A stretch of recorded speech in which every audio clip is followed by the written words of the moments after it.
I've interviewed some of you in the audience. I speak a lot every week on Marketplace Africa to people about these very issues. And again and again and again, I hear both governments sometimes, but mostly private sector, saying the one thing that is holding back Africa's growth is government regulations. When do you think a country like Ethiopia, for example, would liberalize the banking sector, the mobile sector? Before I go to your question, I want to respond to some of the points that have been raised. Now, the World Bank says that there is over $90 billion. There's a gap of over $90 billion in investment in infrastructure. There has been very little infrastructure investment in most of Africa for the past 30 years. There was infrastructure investment in the initial period of colonization, and it's very interesting that you are refurbishing the railway system that was built by the Brits before the Prime Minister was born. And then in the initial years of independence. Since 1980s, the gap in infrastructure investment has gone in the wrong direction. Why? Because since the 1980s, the policy has been the private sector does the infrastructure. Now, why do we need infrastructure? What's the point? We need infrastructure primarily because that's an essential input for manufacturing, for exploiting our natural resources, for agriculture, and so on and so forth. Now, in manufacturing, public sector doesn't have much of a say. In agriculture, the public sector does not have much of a say. In mining, same thing. So enabling the private sector through public investment in infrastructure is not something that Africa is going to discover. If it tries to, it will simply be reinventing the wheel. That's what happened everywhere else. Second point I want to make. When I say much of infrastructure investment in Africa, not all, but much, will have to be public, that doesn't exclude, for example, in the case of a railway, implementation of the project will probably be done by some multinational company. The wagons and locomotives will naturally be manufactured by somebody else, another private sector. The management of the railway system itself might be done by a private company. But the ownership and the risk capital of that railway system, if it comes from the private sector, it will have a number of risks. First, all of you are saying the public sector has to de-risk. In other words, you are saying the public sector shoulders the risks and the private sector reaps the benefits. That's not going to work. Second, your discount rate is understandably high. You want to have a profit rate of what? 20%? The average profit rate in Africa that people expect is about 30%. With a discount rate of 30%. Imagine how much infrastructure we will be able to do and how much of the gap we are going to fill. So the idea should not be that the public sector should be out, private sector should be in. We have to do, each one of us have to do what our comparative advantage seems to suggest. Now, the public sector does not have money. And that is limiting investment in infrastructure. But you know, these whiz kids in the financial system, I'm sure they can create instruments. The Prime Minister created one instrument. It's called the IFF. The idea was that he would commit to pay a certain amount of money for, say, 30 years for development aid. And the banks would use that as collateral and give us the money now. Simple idea. Financial engineering. Same type of financial engineering can be made. GM has a big multinational financial institution. This talk about deleveraging and all the rest, there's trillions of dollars of money that does not know what to do. And because it does not know what to do, it's going from one commodity to another commodity and becoming a wrecking ball. Today it's oil, tomorrow it's wheat, the day after tomorrow it's some other paper. We want this capital here to do something tangible. And there's a risk here. And the risk, Don's institution is AAA rated. Mine is junk. So if Don could raise the money and lend it to me, then I'll have the money to invest. And the private sector can come in implementation, can come in manufacturing, and so on and so forth. Now,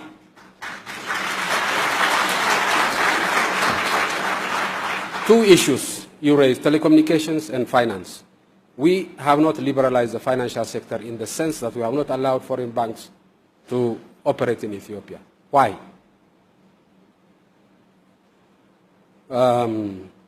Because these giants, Chiam, manage an economy that's many times bigger than mine. These giants can wreck a giant economy such as that of the United Kingdom. Ours is a flimsy boat. They come in, they use instruments that we cannot control, that in most instances we don't even understand. The best of us don't even understand. How are we going to regulate it? How are we going to regulate these people? It's not possible. We don't have the capacity now. So what did we do? We allow the private sector in Ethiopia, which is not that, not infinitely more complex than the public sector, and therefore could easily be monitored and regulated by the public sector. We allow the private banks to operate here, so we have more than 10 private banks here, but not foreign banks. Is this going to be the permanent feature? No. As we grow, as we develop, and as we become more sophisticated in our regulatory capacity, of course we'll liberalize, but not now. And we have lost nothing because of this policy. Telecommunications. Ethiopia, as a country, I think in per capita terms, is investing more in infrastructure than perhaps any other country in Africa, whether it's railways or power or telecommunication. We're doing it by borrowing from banks that are not that good at speculation, mostly Chinese banks. So we have the money, borrowing it, and we want telecommunication in every school, in every village, and we want it cheap, not at 30% discount rate, at 2%, 3% discount rate. That is why we have not yet opened up the telecommunication sector public to private investment. Is that going to be the permanent future? No. Once the market failure there is overcome, we move out. There were times when we owned breweries in this country. Now we are privatizing all of our breweries because that's not our business. The private sector can do it excellent and can do an excellent job. We used to own, and we still own some textiles. The only textile factories we own are the ones that we could not privatize because they're not making profit. But we want to privatize this. So it's not, our policy is not designed to keep the private sector at bay. We know that's a dead end. Without the private sector, there is no development. What our policy is based on is make sure that the public sector plays its role so that we will have Asia-type growth. What do I mean by Asia-type growth? Fast, but not just fast, equitable. Both fast and equitable growth. You cannot have fast and equitable growth without a clear division of labor and partnership between the private sector and the public sector. Is there a choice and is there a need to leapfrog some of the basic infrastructure necessities to kickstart this industrialization? And I ask you this because Ethiopia is trying to stimulate a manufacturing industry, isn't it? Yeah. I'll repeat what I said earlier on. Why do we need infrastructure? It's for economic growth and transformation. Infrastructure that does not serve that purpose is meaningless. Now, let me repeat again, I'm not saying the private sector has no role in telecommunications. Owning a cellular phone franchise in Africa is like owning the mint. So why wouldn't the private sector engage there? I have no problem with that. It's possible. I'm not saying that the private sector should not be engaged in any infrastructure activities. I'm saying the infrastructure activities that matter for manufacturing is electricity. Roads, railways, ports. Without manufacturing, you do not transform our economy. So you can have all the best telecommunication in the world. If you can't manufacture a proper shirt to export, you can talk all you want on the phone, you will not transform your economy. So the key is agriculture and the key is manufacturing. On the issues that matter for manufacturing, for example, electricity, while the Nigerians have done a spectacular work on telecommunications, they have not done an equally spectacular job on power, electricity. And even if the private sector were to engage in generation of electricity, and it does, what will be the cost? They have to have their discount rate is steep. They have to have their profits. And who is going to pay for that? It's the manufacturing factory. So which one do I want to support more? The private sector that generates electricity or the private sector that uses the electricity? For me, supporting the private sector that uses electricity is more important for transformation than allowing the private sector to generate electricity. And my good friends, Chairman Don, have said that we are impatient. Yes, we are impatient. We are impatient because we are in a deep hole. And every minute in that deep hole hurts. And not psychologically, physically, people die. People die of hunger.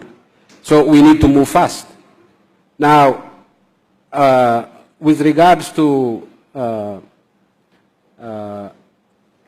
the factors that have helped Africa move, governments have changed, there have been elections, policies, macro policies, and so on and so forth. That is all true, but to be honest, that's old stuff. It was done in the 80s and 90s. So there's nothing new here. We are maintaining the same thing. We still have our conflicts. We still have our problems in governance. We have moved more aggressively to come up with a common African agenda and to engage the international community with one voice, and that has been a very important factor. And there is this big change globally. The tremendous growth in Asia has been the biggest savior of Africa. And we shouldn't ignore that. Now, if we don't take care, we'll be taken for a ride and dropped when the time comes. If we don't use this window of opportunity to transform our economies, then we'll be lost. And we have to learn from the experience of others. Most of the successful Asian countries, most of the infrastructure investment was not done by the private sector. It was done by the public sector. So let us not dichotomize. Let us, each one of us, do what we are best able to do. I forgot your question, sorry. I think heads of state are allowed to forget questions. Is that, you're allowed. You're getting old. The problem is I also forgot my question. So we're equal, okay. I'm going to actually open it up to the floor because best you ask the questions now. So we've got probably about 10 minutes. I mean, is democracy a myth when it comes to actually stimulating economies like this? It's not so good when you lose, which I did in the last election.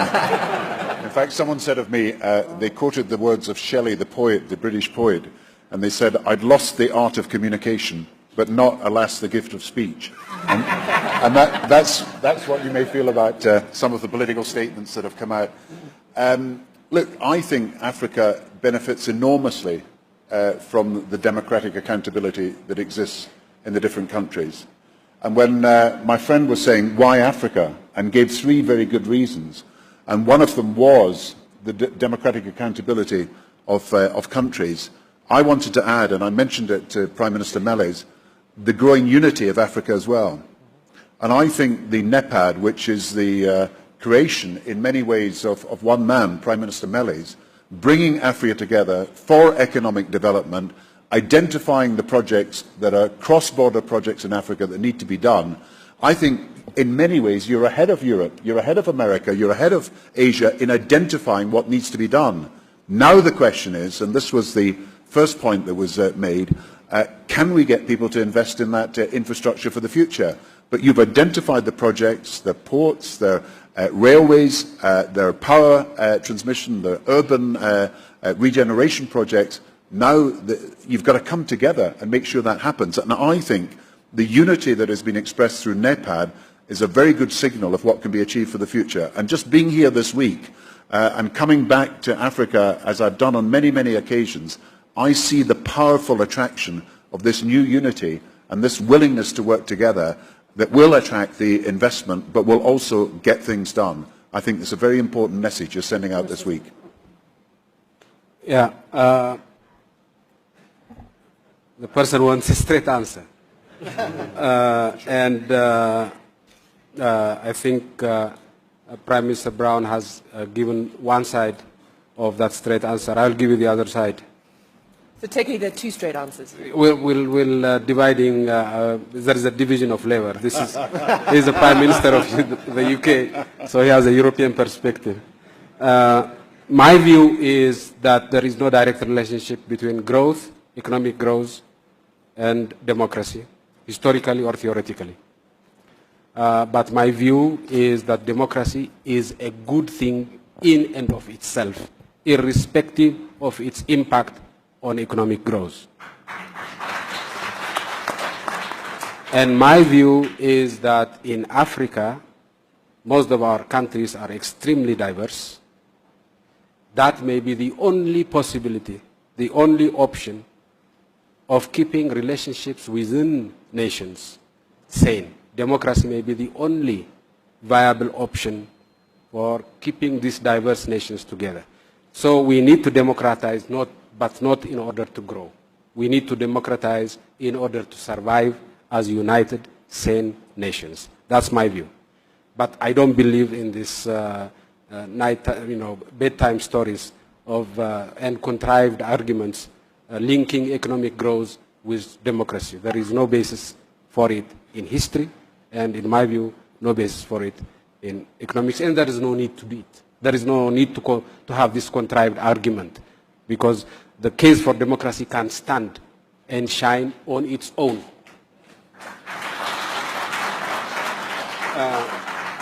2 points. Is the public sector crowding out the private sector investment in infrastructure investment in Africa? We're talking about $90 billion gap per year of lack of investment. When there is such a huge gap of investment in infrastructure in Africa, how is it possible to imagine crowding out of the private sector? For me, it doesn't appear to be logical. If the public sector was investing tons of money and crowding out the private sector, perhaps. But across the continent, the public sector is not investing in infrastructure. They don't have the money. African Infrastructure Bank, that was an idea that Don had raised many times. Last time we met under the chairmanship of Gordon Brown during the crisis, we wanted to get money under NEPAD for Africa. People were telling us there is no money. We are in crisis, there is no money. His staff gave us some information. I'm sorry, I'm sorry, I'm releasing some information. That's straight talking. But other people knew it. They told us the IMF has tons of gold.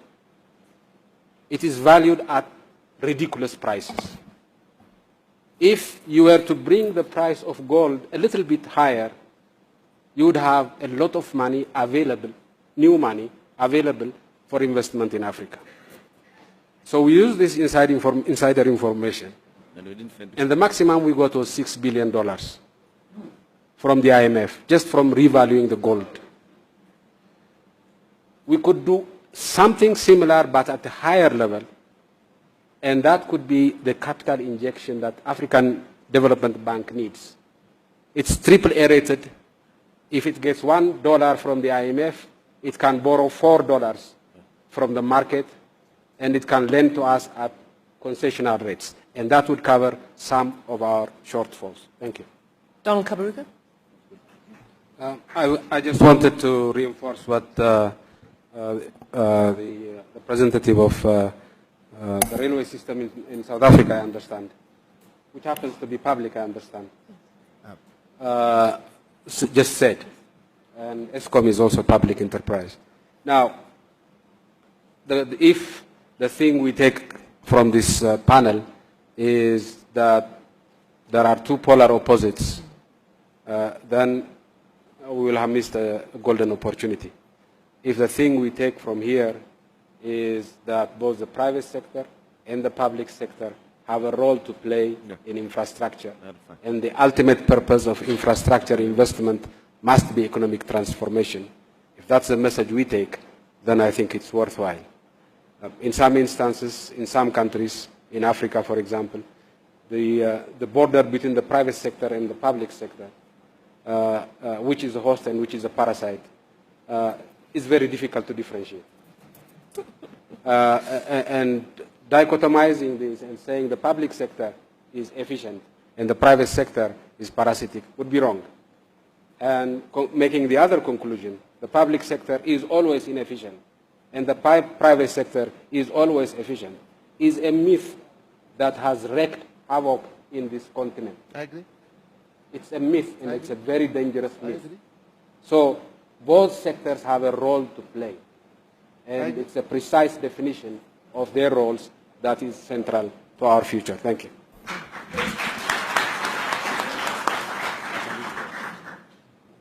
Thank you all very much, gentlemen.